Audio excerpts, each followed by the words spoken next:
Namaskar, good evening, Salaam Alaikum, and on behalf of J&A Bharat HSE Foundation and J&A Global HSE Foundation, we welcome you for the 33rd Outreach and Knowledge Transfer webinar on very important topic, analysis of personal factors influencing electrical occupational accidents, a case study in India.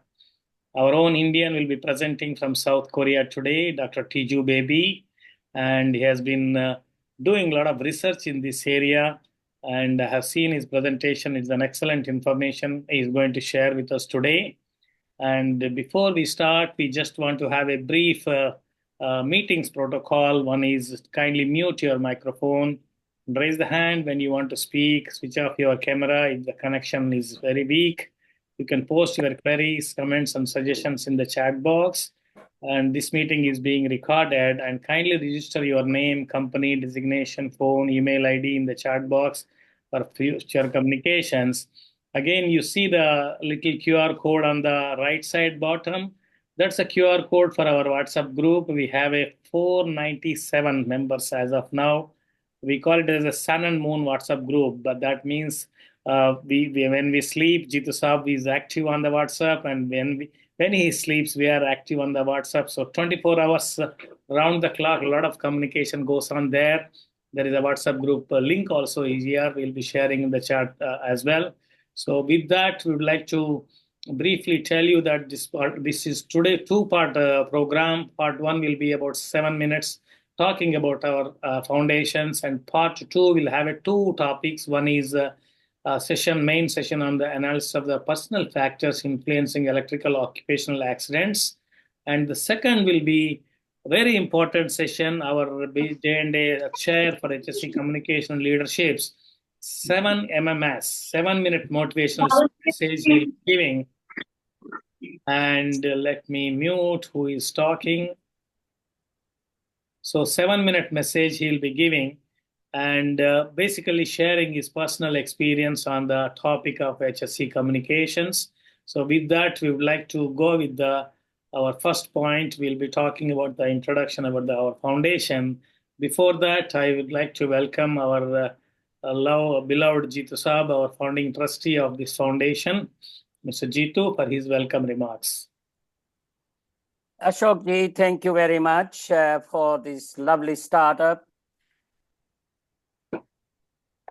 Respected honored guests, and I begin with our respected keynote speaker today, Tiju Baby, Professor Ramna, Dr. Lakshminarayan Garuji, some dignitaries, faculty from local institutes and universities, HSE, and other professional leaders with distinguished delegates.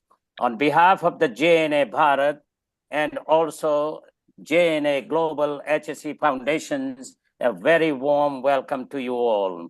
Everyone knows Ashok ji, who is also my very dear, close, great friend and a co-founding trustee of these two magnificent foundations. Ashok ji has made tremendous, remarkable contributions to the HSE profession, who has developed countless number of HSE professionals globally. I'm proud to share that Ashok ji is he's currently serving as the president of Board of Certified Safety Professional Organization, who was also recognized with the most prestigious, highest fellow honor award from American Society of Safety Professionals, and also he's the fellow of IOSH. Now, with that, all summarizes who Ashok ji is. If I go on more, it will be Tiju Saab's time will be taken up. So, without more further ado, Ashok ji, over to you. Thank you. Thank you so much, Jitu Saab. And of course, we will not spend much time talking about our foundations. As you said, we need to give more time on the main topic of by Dr. Tiju.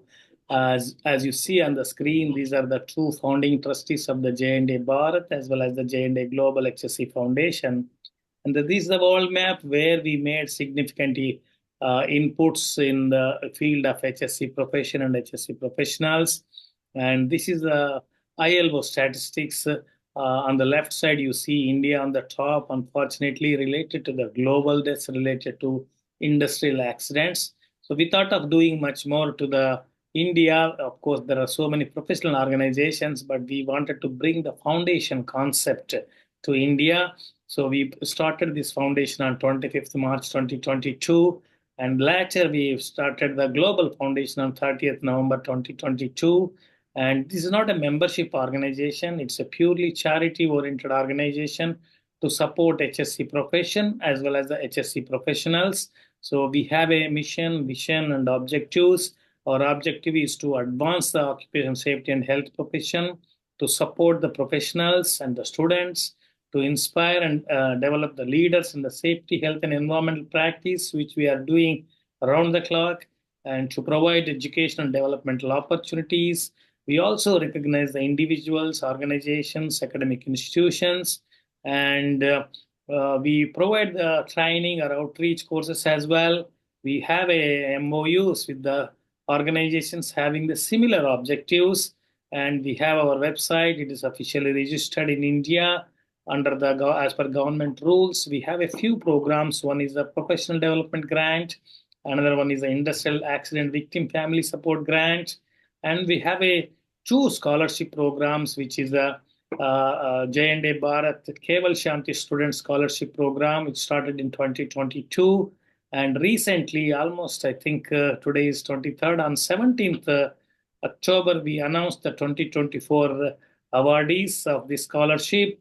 Also, we have another program called the Dr. Praveen Patel and Mita Patel Healthcare Student Scholarship Program. Our Dr. Lakshmi Narayan and Professor Ramana, who are facilitating these scholarship programs being in India. And this is sponsored by the Dr. Praveen Patel and Mita Patel, and announced award is on 17th October. Also, we have another program called the DL Shah Trust HSSE Awards 2023. And we announced these programs in last 2023. Soon we will be starting a similar program for 2024 as well. And our Dr. Lakshmi Narayan and Professor Ramana, they keep on doing our outreach sessions related to the first aid, CPR, and of course, we have other committee members who will be doing.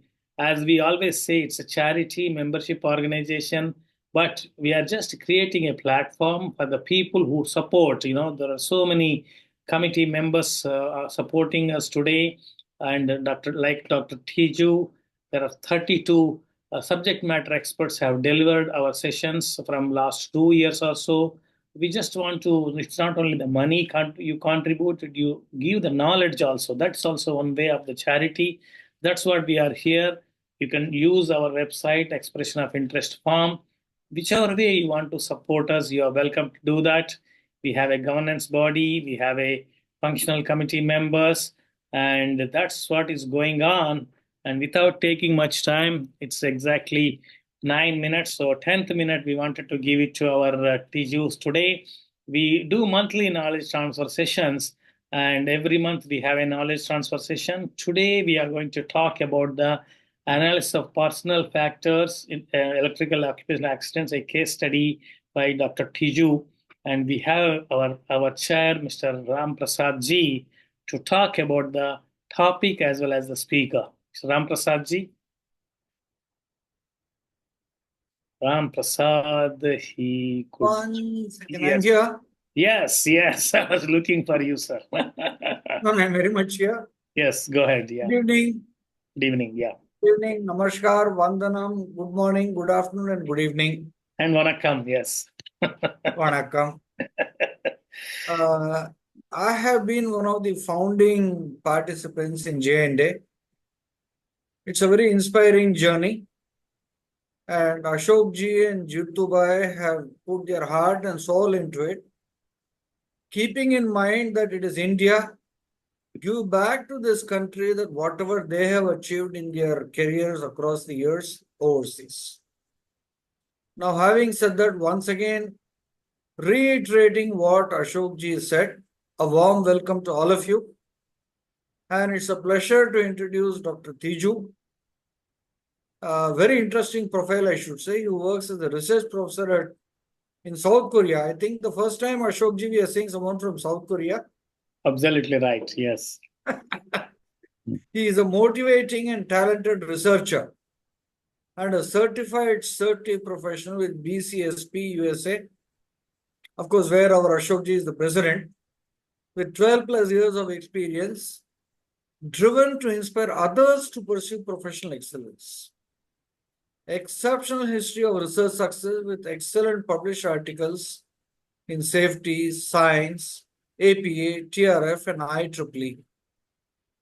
His areas of expertise include OSHA 29 CFR, process safety, occupational health and safety, transportation safety, ISO 45001, ISO 4001, ISO 9001, behavior-based safety, first aid, and firefighting. He has been awarded with the Gary Martson Travel Award 2023 by the USA Young Research Award by Next CC in India. He has done a research on the topic of occupational electrical accidents, assessing the role of personal and safety climate factors. Now, in this, with your permission, Ashokji, probably for some of the participants to know, I am in the insurance business and I'm also a safety specialist and risk management specialist. Correct. There's a lot of synergy I find with Dr. Tiju and myself in our respective professions. However, without taking much of the time, with a very interesting lineup of the subjects, I will hand over the mic to Dr. Tiju. Thank you, Dr. Tiju. Thank you, Ram Prasad ji, for excellent introduction, and we will hand over to Dr. Tiju for sharing his research study with us. Dr. Tiju, please. Yeah. Thank you so much for the great introduction about me and about the warm welcome. And I'm so happy and proud to share my research topic with these great people in the safety. Especially I'm so thankful to Ashok sir for inviting me the topic. So yeah, this is my PhD research topic. I completed this research with my guide Dr. G. Madhu and co-guide Dr. V.R. Ranjit. From School of Engineering, Fire and Safety Department in QSAT. Am I audible? Yes, perfect. Yeah. So about me, thank you so much for the great introduction. And presently, I'm working as a research professor in Hanyang University, Erika, South Korea.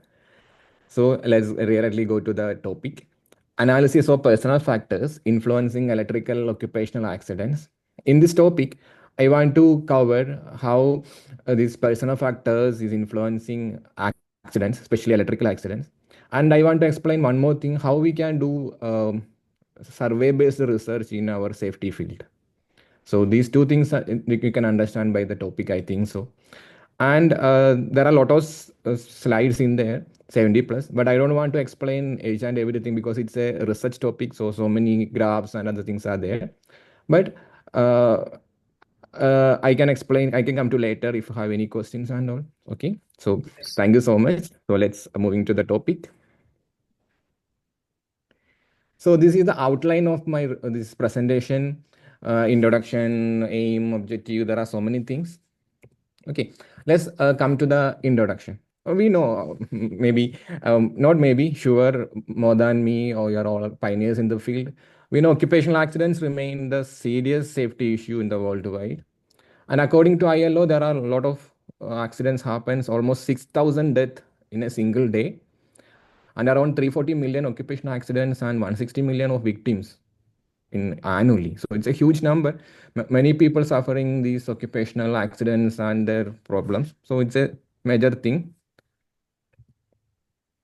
And coming to the accident, what's the accident? Everybody knows about this, but I think it's better to just say the definition. An undesirable, unfortunate happening that occurs unintentionally and usually result in harm, injury, damage, or loss. Anyway, accident cause problems, right? Harm, injury, damage, loss. There are lots of loss.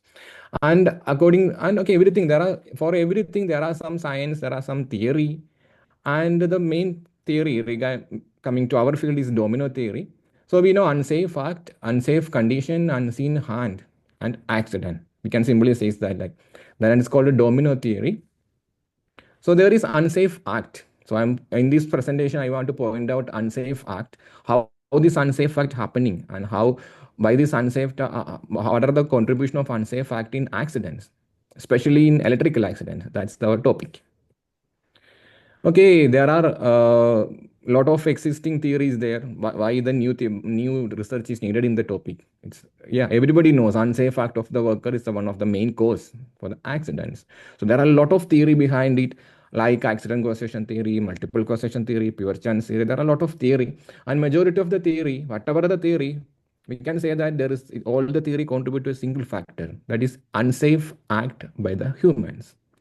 So if we completely avoid unsafe act, definitely we can reduce the accidents rate and all. So there are many theory, many research related to personal factors and accidents, but the theory related to the safety climate factors. So if we come into the safety climate thing, means climate area, we can see there are some factors: safety motivation, safety participation, safety complaints. So together we call that safety climate. So how the personal factors related to safety climate factors, in that area research is very rare. And pointing to the electrical occupational accidents, study related to personal factors and the safety climate factors is very limited. So that's the research gap. That's why I did this research. So that's the main aim of my research. Why electrical accidents? Yeah, there are a lot of different type of accidents is there, not about the electrical. There are a lot of accidents happening, falling from height, health issues, so many. So what's the importance of electrical? Basically I'm from my BTech is from electrical. That's the one reason. And another reason is the risk perception of electricity. Compared to other hazard, we can't identify electricity by our eyes generally. If there is a one break, electric conductor is broken and is in the road, we couldn't understand whether it is live or not. Okay, maybe we can understand, but generally with the eyes we can understand, with smell. Okay, so it's caused so many electrocution incidents, and compared to other accidents, it's 25 times greater than accidents due to falls. So considered as the leading cause of accident. And many and almost every organization spending huge money to protect the people from shock, means electrical accidents. There are some engineering control, similarly administrative control, and they're spending money. Ultimately, the person who working on electricity, there's a chance to get the shock. So, and another thing, dealing with India, we can say that according to Times of India's thing, electrocution kills nearly 30 Indians in a day. That means in 1 hour, one person is died. So it's a huge number. So that's the importance of electrical accidents in our country. Okay, so my research on a single line, we need to analyze how the personal factors influencing electrical occupational accidents. And I need to model how these personal safety climate factors related to personal factors, and I need to investigate how this relationship is there. I want to know the relationship, and we need to know what is the relationship and how we can change this accidents rate and all. And final aim is there a possibility to predict the safety climate factors? So by getting some normal data, by getting the personal data, can we predict the output? That means safety climatic factors. That is the another option, another aim. So ultimately, we need to identify what are the personal factors, how they related to safety climate, and how we can predict the safety climate. So these three things. And another thing, okay, this research is conducted in India, especially in Kerala. And this is not a experimental type of research. This type of research we call descriptive type of research. Descriptive type means survey type research.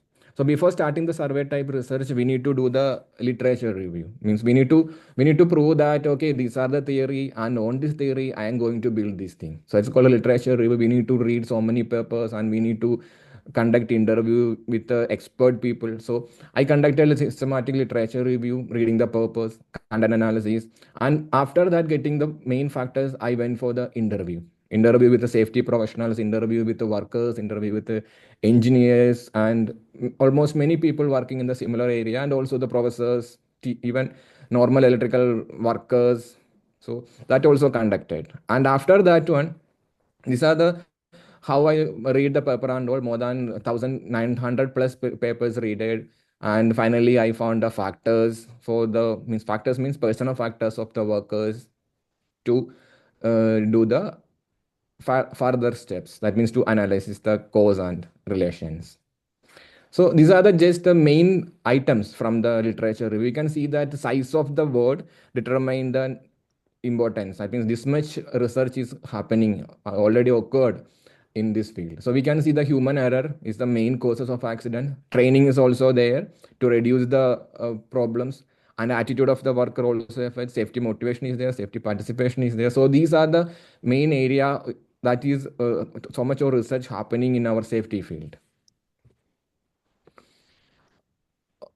Okay, so we identify the personal factors, then we are going to measure the safety climate. So coming to the safety climate, there are so many other things, and some question here we call instruments means survey questions. Okay, from this slide onwards, we are going to say instruments means survey questions.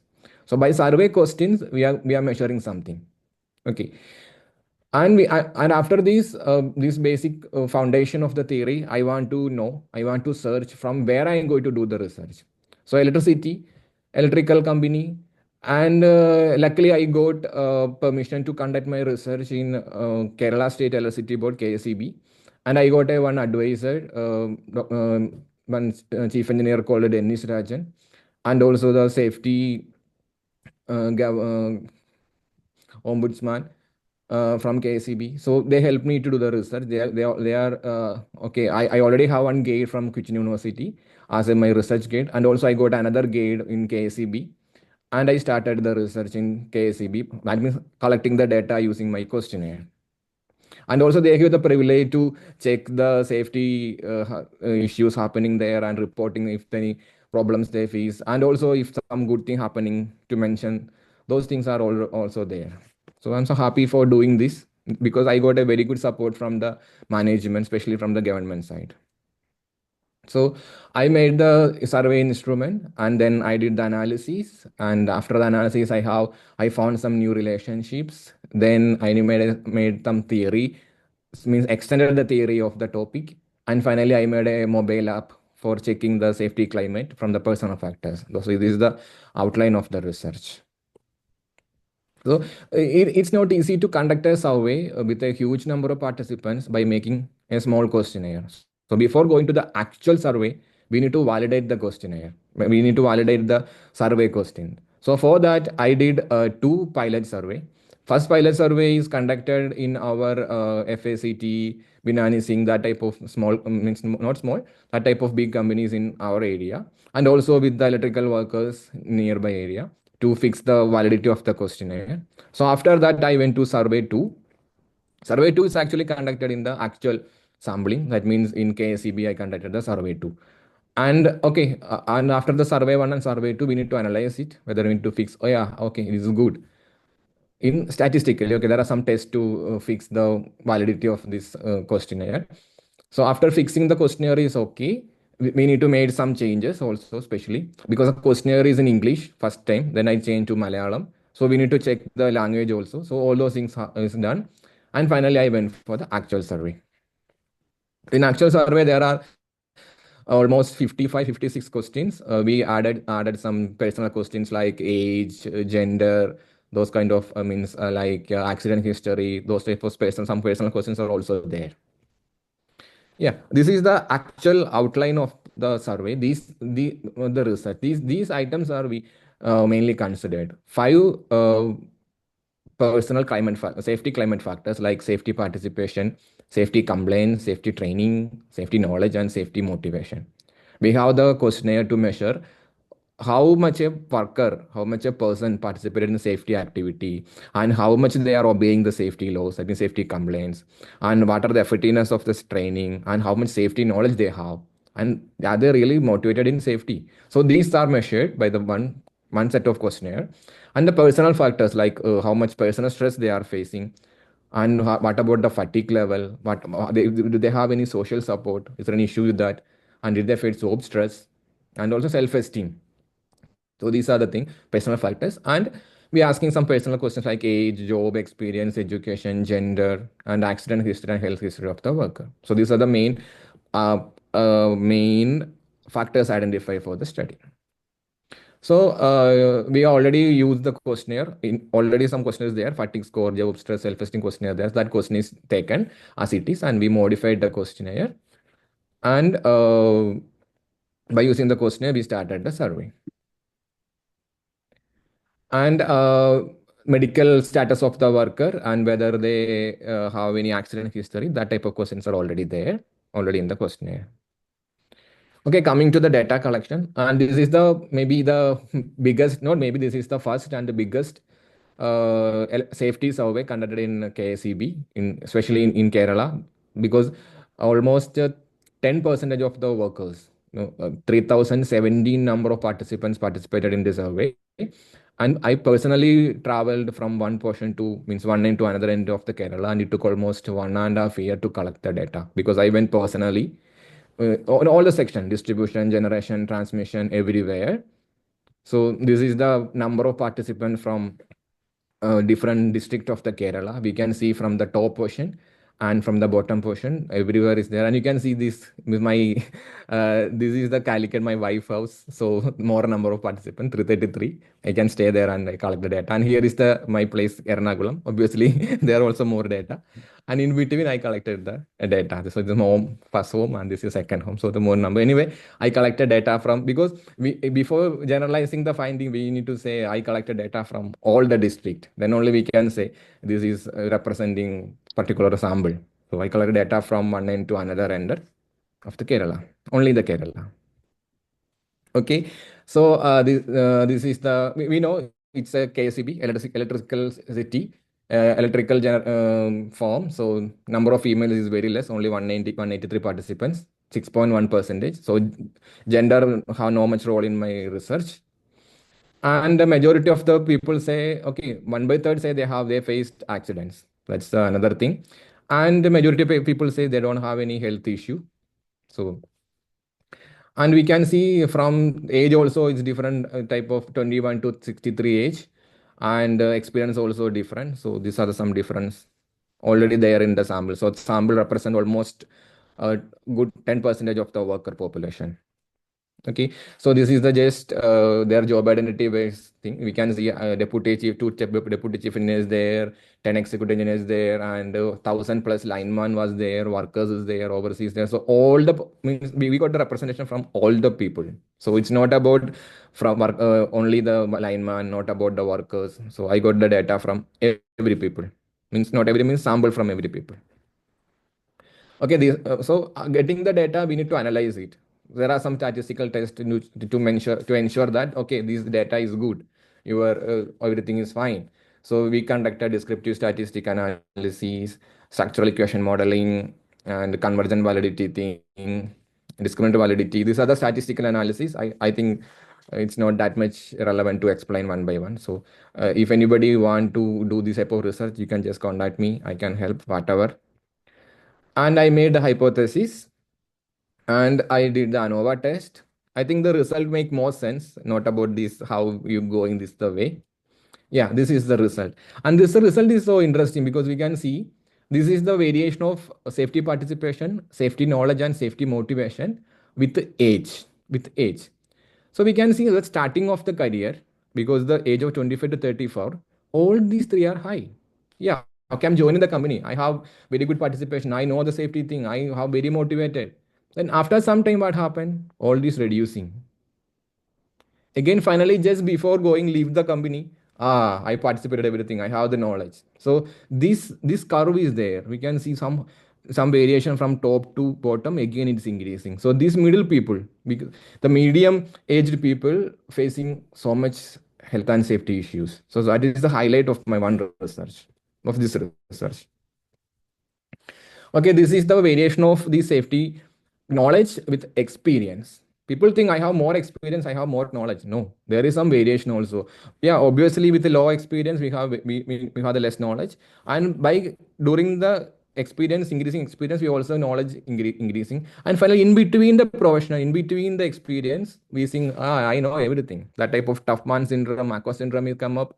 So, and there is another interesting study. These type of people who have some ample experience make so much more accident and all. Okay, there is a lot of study, but one study is pointing out that, and my research also supporting that. So experience, okay, knowledge is varying with experience, but still there is a depth, there is a change in knowledge with experience. That's another finding.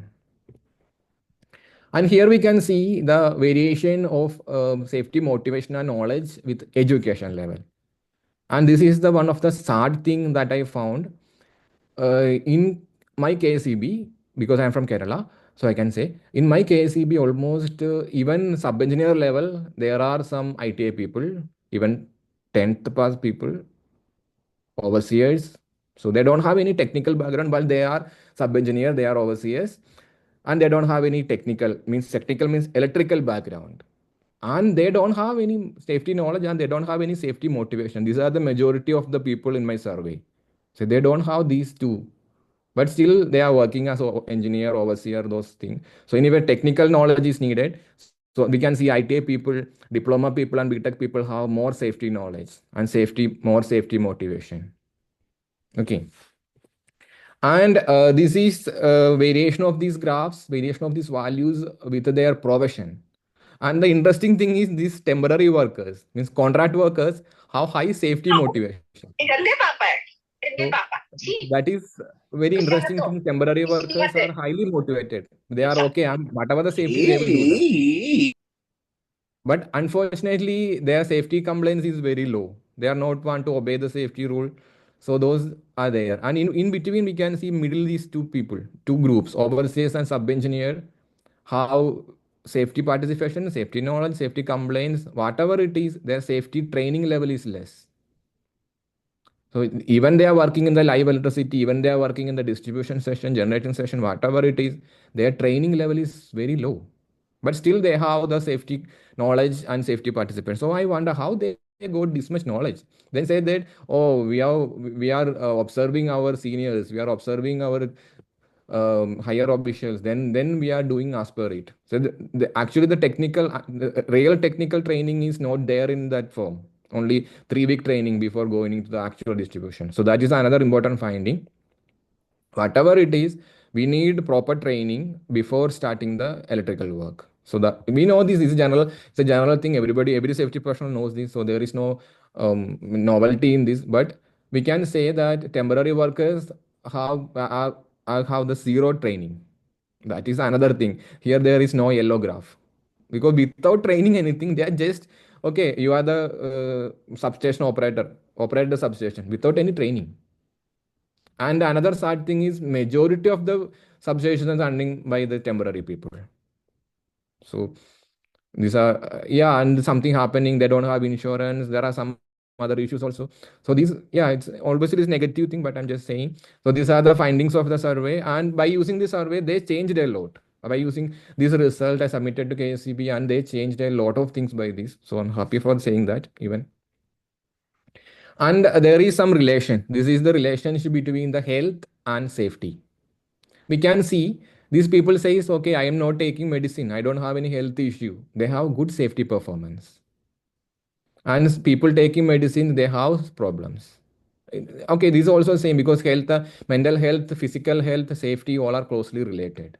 That means these are personal factors, but still we can say if you are physically fit, you are more compliance with safety, and you are more safety participation, you can get more safety knowledge. So those. So these are some other graph. We can see the fatigue score and complaints. If the person feeling less fatigue, they have more complaints. And this is the job stress versus safety compliance. If you feel more job stress, you are you are more. If you feel less job stress, you are compliant with the safety. If I have stressed work, I don't have much time to do anything. Then people are violating the safety rules and regulations. So that's, and here the personal stress. Here also we can say personal stress also causing the problem. I'm not happy in my family life. I'm not happy in my society. So that also causes issue in safety in our field. So that is also another finding. Obviously, these are not that much new thing. Everybody knows. But here, what the difference is that with statistical things and with the actual data and actual results, we get these things. That's the importance.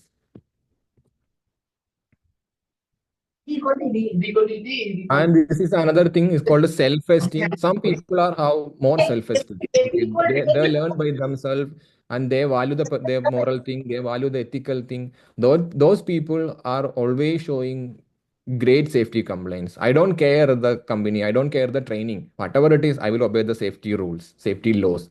That type of people is there, and that they're in inner feeling, we call it as self-esteem. So that people are there in the company and they are more obey with the safety compliance. And this is second part of the research. I made a path model for the research. Path model means how we predict the safety compliance from the personal factors. So these are the 5 factors I selected, and this is the final variable. And this is the path model. We can see 52% of the safety compliance can be predicted from these 5 personal factors. And in between these two, we need these 3: safety training, safety knowledge, and safety participation. Then only we get the safety compliance. So before saying obey the safety rules, we need to give them training, we need to give the training, knowledge, and also we need to participate in the safety program. Then only we can say obey the rule. So 48% contributed by safety training, 22% by safety knowledge, and 52% by the safety participation.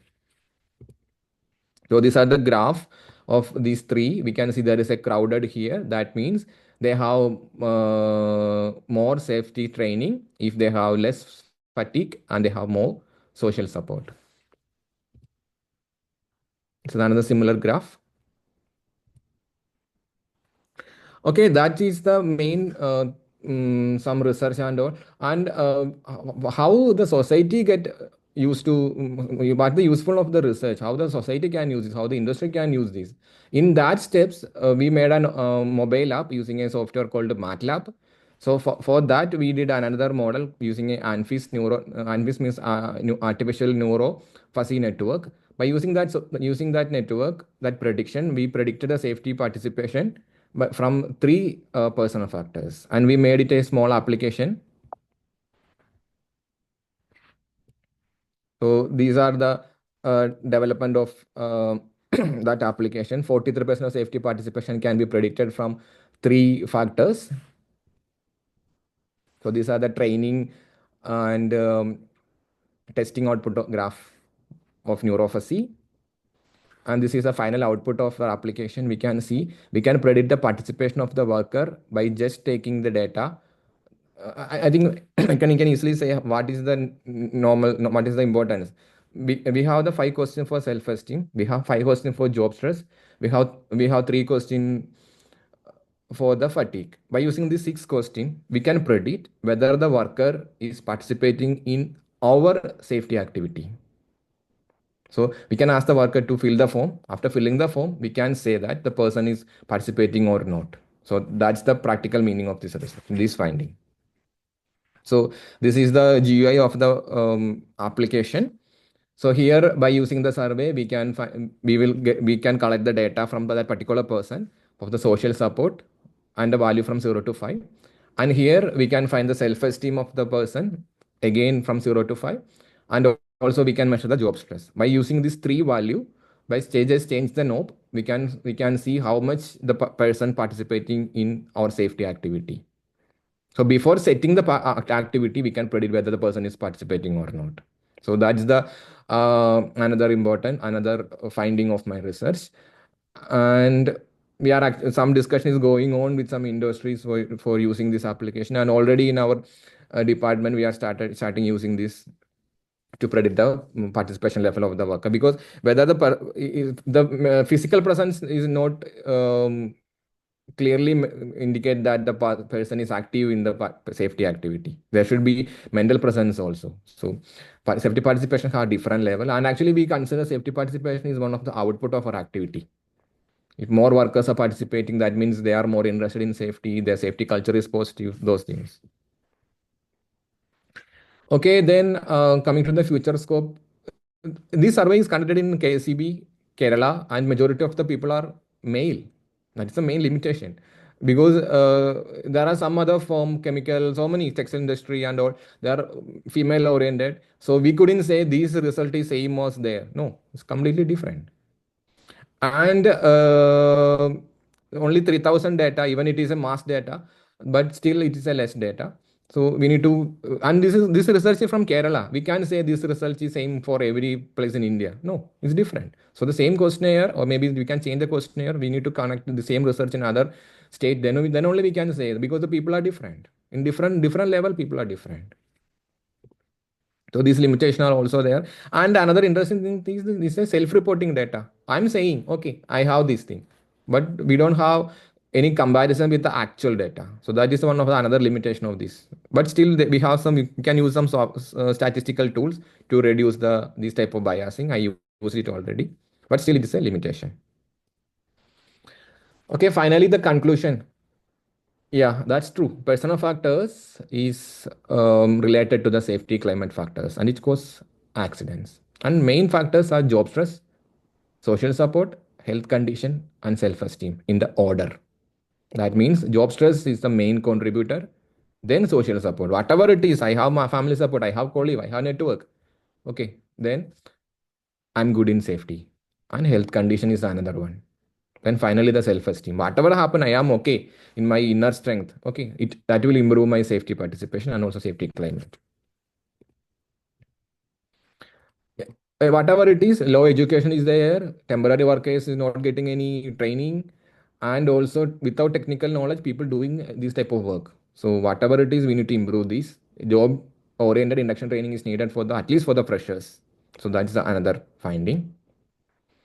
And okay, when this software is developed and it is already used by some companies, and we are open to use it for other. And I'm so happy to say that my research is published in top journal in our field, Safety Science, from Netherlands. And IEEE, the also funny publication is there.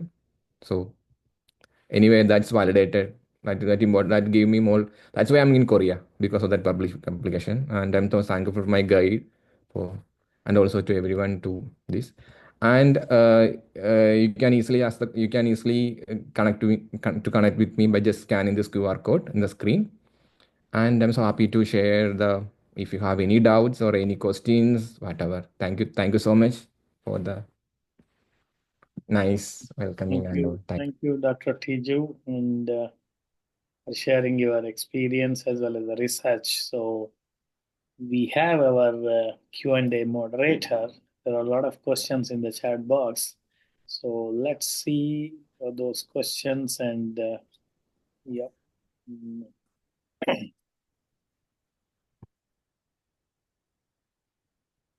Dr. Lakshmi Narayan is our chair for health and well-being, and he also teaches or as part of community awareness, a lot of first aid and CPR programs and electrical issues also he addressed during that session. So he is our Q&A moderator for today. Dr. Lakshmi Narayan ji, please go ahead, sir. Yeah, thank you, Ashok ji. And thank you, Tiju Baby. It was an interesting presentation. The research study which you have presented does have its own limitations, as you said, restricted to only Kerala.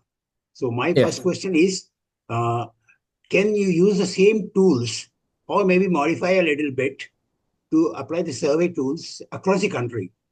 Yes, sure. We can use. Yes. Yeah. Then one more question I have. I do a lot of trainings in cardiac arrest and CPR. Okay.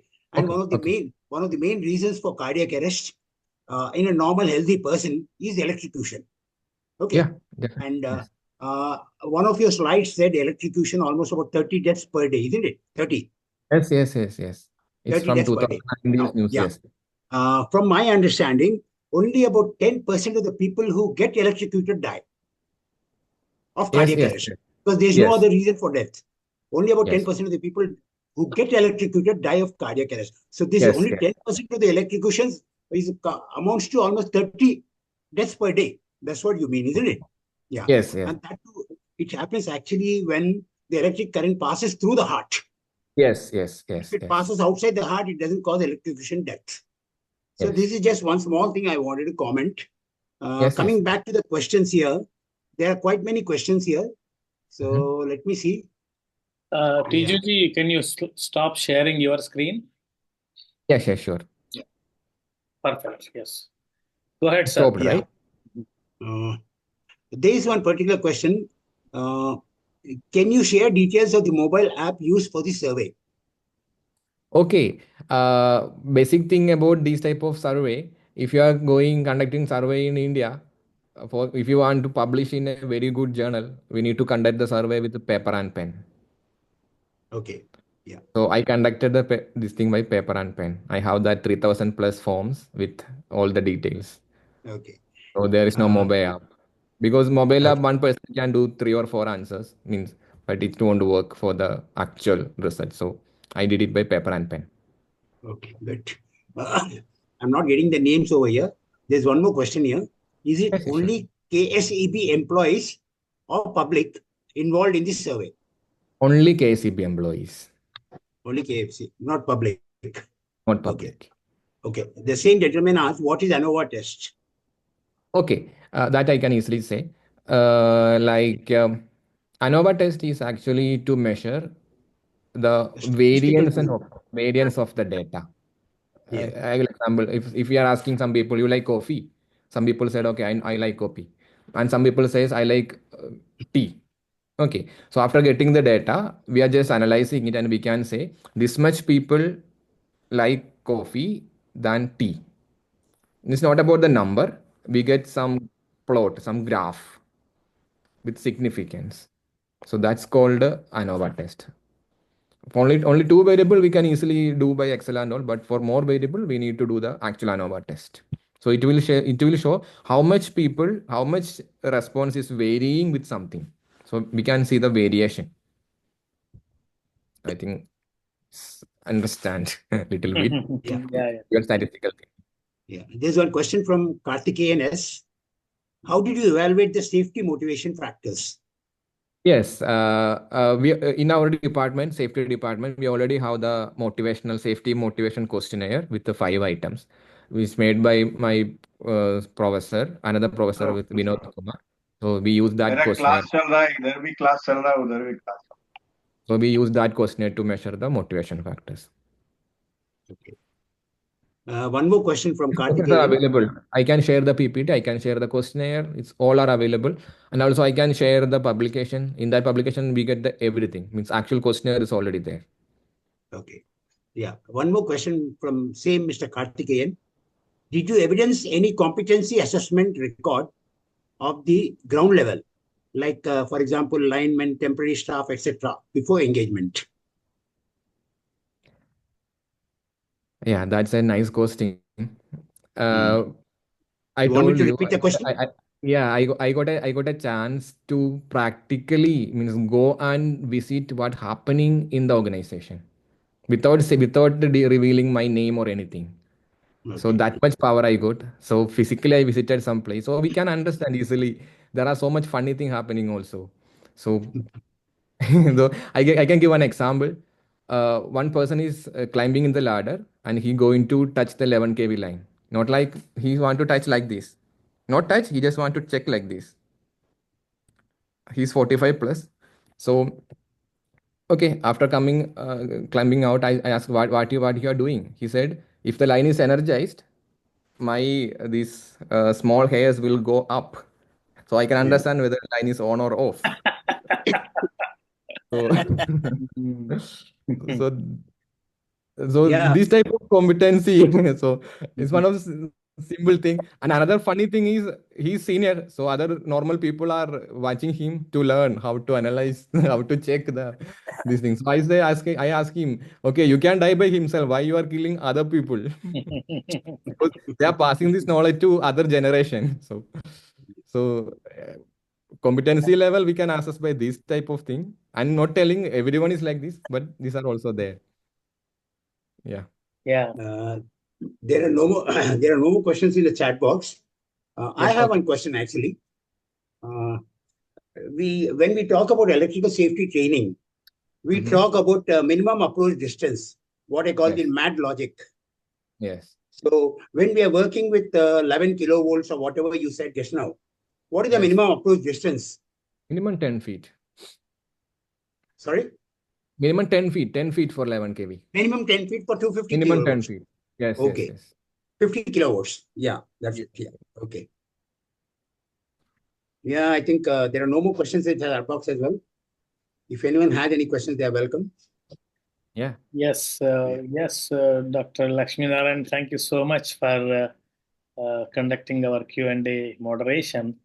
And Jitu Saab, with this, we would like to honor our guest today with our certificate of appreciation, certificate of gratitude. Would you like to say anything, Jitu Saab? With great honor.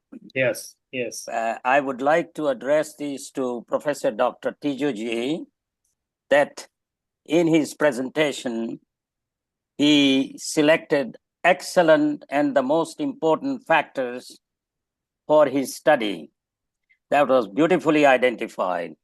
And personally, I have not come across any in-depth research conducted to this extent, which I found personally, again, very thorough and quality research study. It is, I'm sure, extremely valuable and beneficial to all our fellow HSE professionals.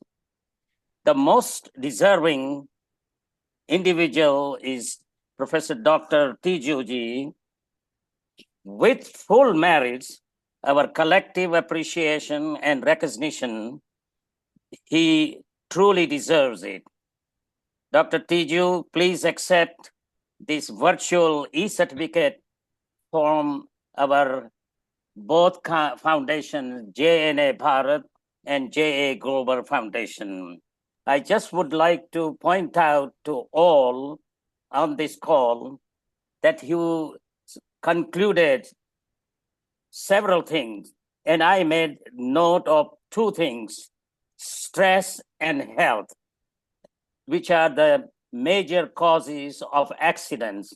And I fully endorse and wholeheartedly agree with that.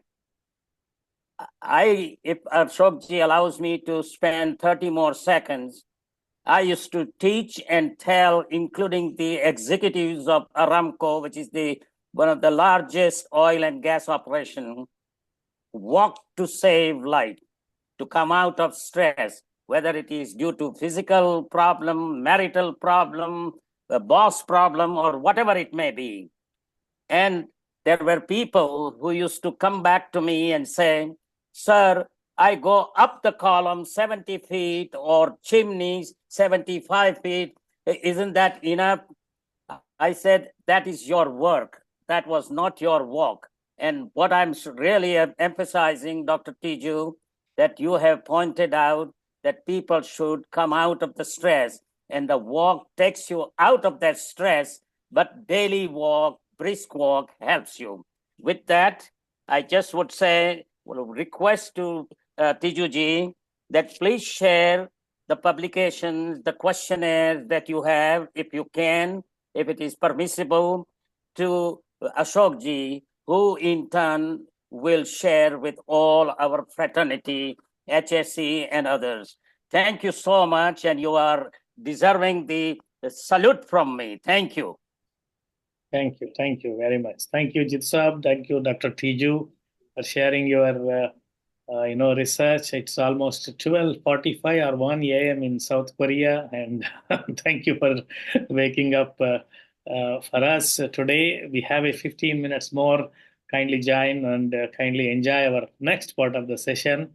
which is going to be MMS, 7-minute motivational message by our chair for the HSE Communication and Leadership, Mr. Dinesh Pal.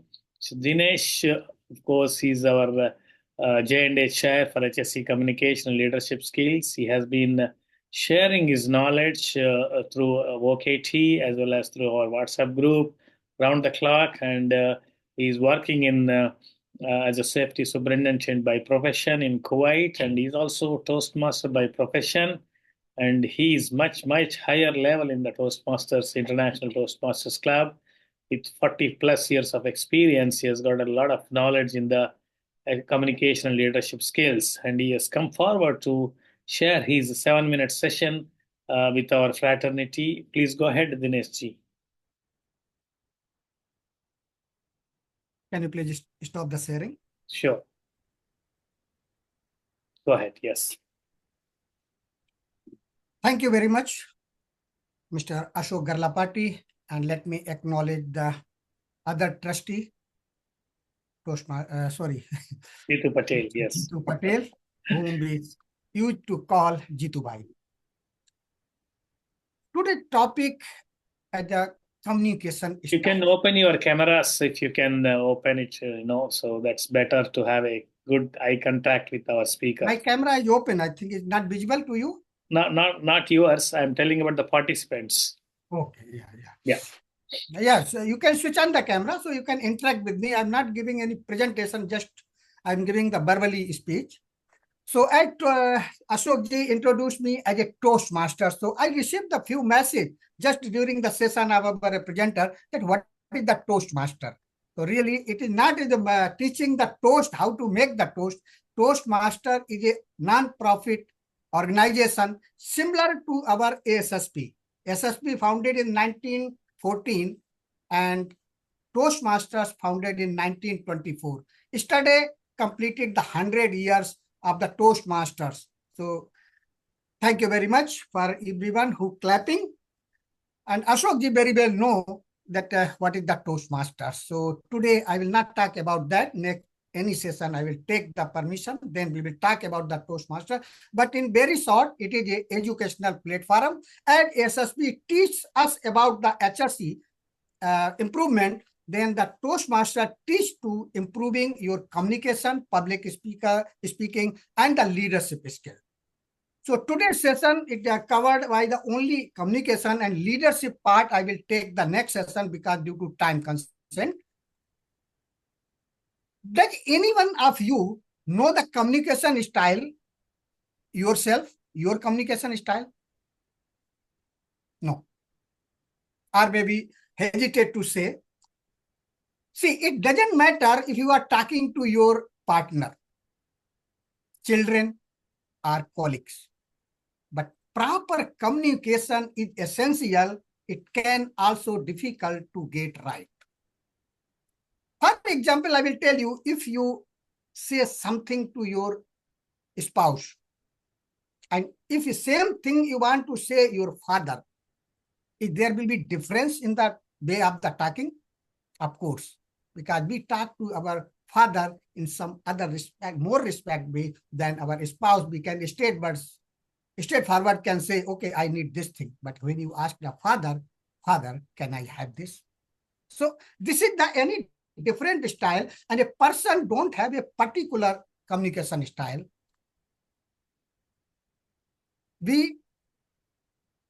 One second.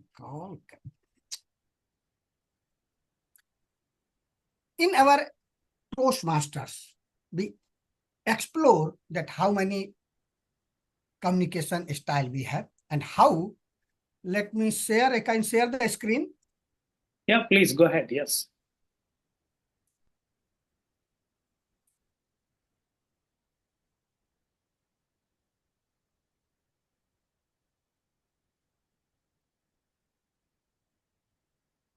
You can see the screen. I write the direct, then digit 6, supportive 3, analytical 2, and initiating 1.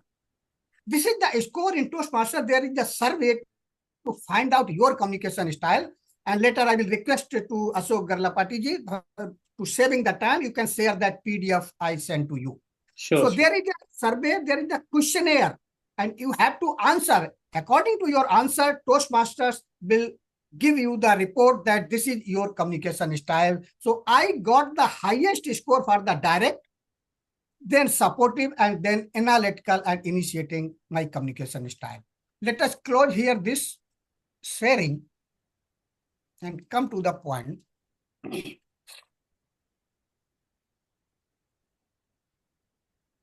And I am an industrial safety officer, and I have a responsibility, not only I, you also, because here most of we are the safety professional.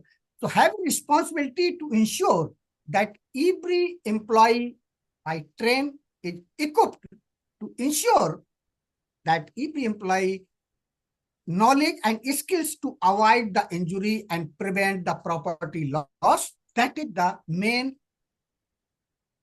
goal of the HSE profession. In this process, how I communicate play a crucial role. Recently, I completed a survey, which I talked about you now, from Toastmaster that assessed my communication style. Today, I would like to share my finding and how each style influences the way I carry out my duties. In the world of industrial safety, communication is more than just words. It is a tool that can save the lives and prevent accidents. As an industrial safety officer, I spend my days training employees to prevent injuries and avoid property damage. And understanding my communication style has been essential to achieving this goal. As I shown on the screen, my first priority communication style is the direct communication style. So according to the survey, my primary communication style, direct communication, and this is crucial for my role, because in safety training, need the clarity and brevity are the key. When I explain the steps to operating the machinery safely or managing the hazardous material, I need to be firm, clear, and concise. There is no room for misinterpretation in safety. For example, when the every morning teams conducted the safety toolbox topic, so in that we have to instruct always wear the protective gear when go to the work site. This is directly I am saying to the employee, and every safety officer do that. So this called the directly, or follow the logout tagout procedure when do the maintenance of energy sources equipment. Strictly follow the work permit condition. These are communication are the direct communication, and this direct style ensure that everyone understand the importance of following the instruction, minimize the risk. Let's move to next, supportive communication style. The supportive communication style plays also a vital role in building trust and empathy with the team. Employees might be reluctant to speak up about the safety concern, specifically if they fear talking to. By being approachable and listening actively, I make sure they feel comfortable and sharing their thoughts. For example, after a near miss incident, an employee disclosed in me about a potential hazard. Instead of being the critical to criticize, I thank them for their honesty and worked with them to find a solution. So this will be supporting. Next, come to analytical communication style. The survey also revealed that I have a strong analytical communication style. As a safety officer, I often deal with complex data, such as incident report, risk assessment, and a safety audit. I need to break this information down into logical, understandable parts for my team. For instance, when presenting data about the accident trend, I use the graph, statistic, a specific example to back up my point. And this ensures that the team understand the why behind the safety measures we implement. Next is the initiating communication style. Though it is not the dominant style for me, I have found that using an initiative communication style is important in the certain situation, especially when the motivating the team. In my field, employees can sometimes feel overwhelmed by the safety protocol.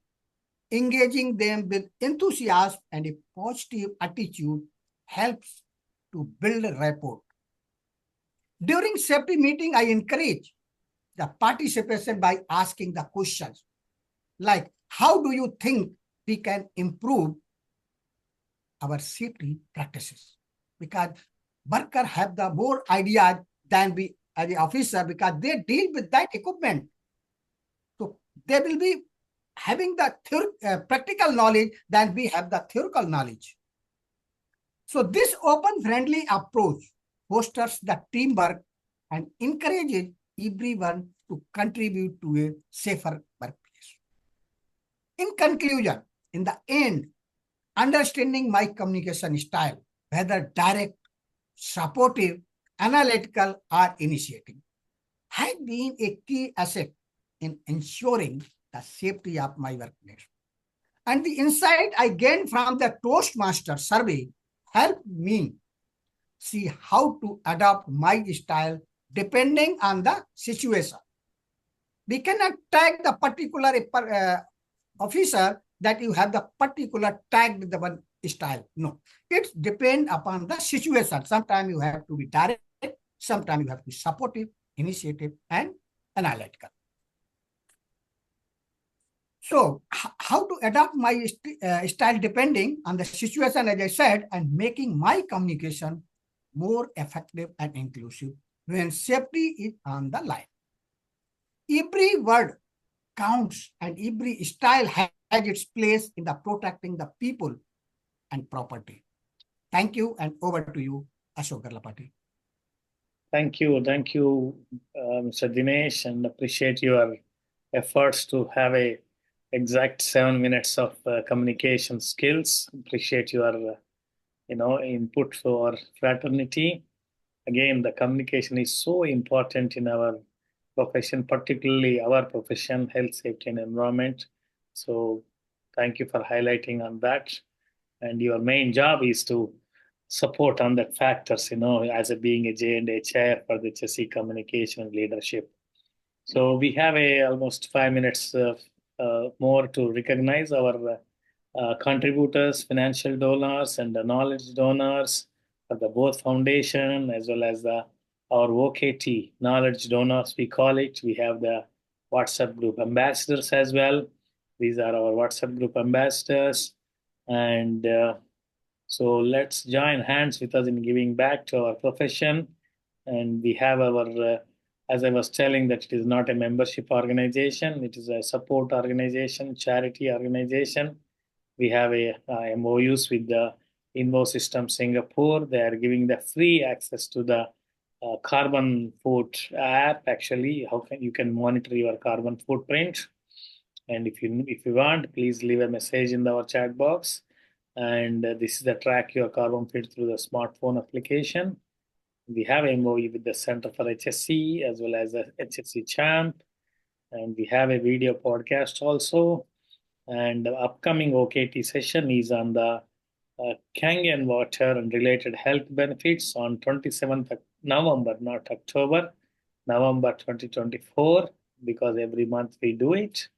And with that, I request our Mr. Dinesh Ji for his vote of thanks. Dinesh Ji. Thank you, sir. Thank you. Yes. Can you stop sharing? Yeah. Please go ahead. Yeah. Once again, good evening, fellow HSE professional, and especially to our presenter, Dr. Tiju Baby. On behalf of the J&A Bharat and J&A Global HSE Foundation, it is my privilege to extend heartfelt vote of thanks to our esteemed speaker, Dr. Tiju Baby. Dr. Tiju, your insightful presentation on occupational electrical accident and the role of personal and the safety climate factors in India has been highly enlightening, and your detailed analysis of the prediction model using the adaptive neurophysiology system, ANFIS in short, to enhance the safety in high-risk environment is invaluable to all of us. And particularly to me, if I see, every hazard is dangerous for human being, but electrical is a take the second only to convert in the fatality.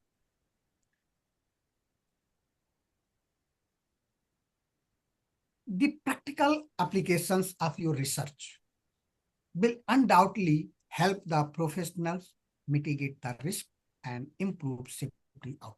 And your contribution to this critical area are much appreciated.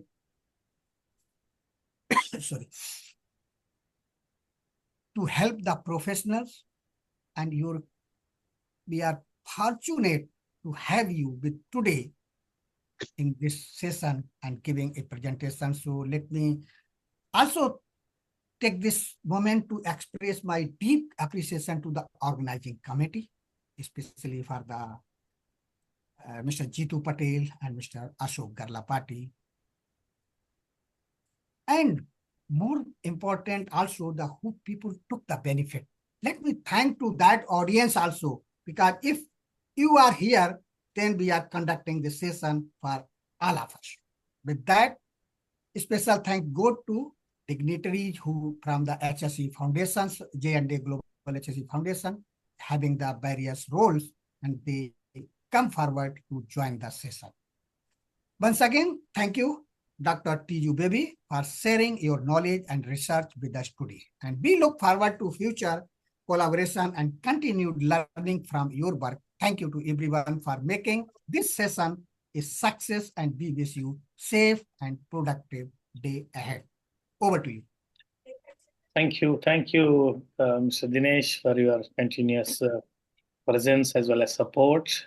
With that, we would like to conclude our session. Before that, if Jitu Saab would like to share his final remarks, please go ahead, sir. The only thing I say is you have conducted the meeting very proficiently and professionally, and we were delighted to listen to Dr. Tiju's presentation and learn quite a bit. At my 83 years age, I can tell you, Tijuji, it was an outstanding presentation. And I think it would be nice to have one group picture before we close the meeting, Ashokji. Certainly, sir. Certainly. Let me stop. Let everybody open their camera.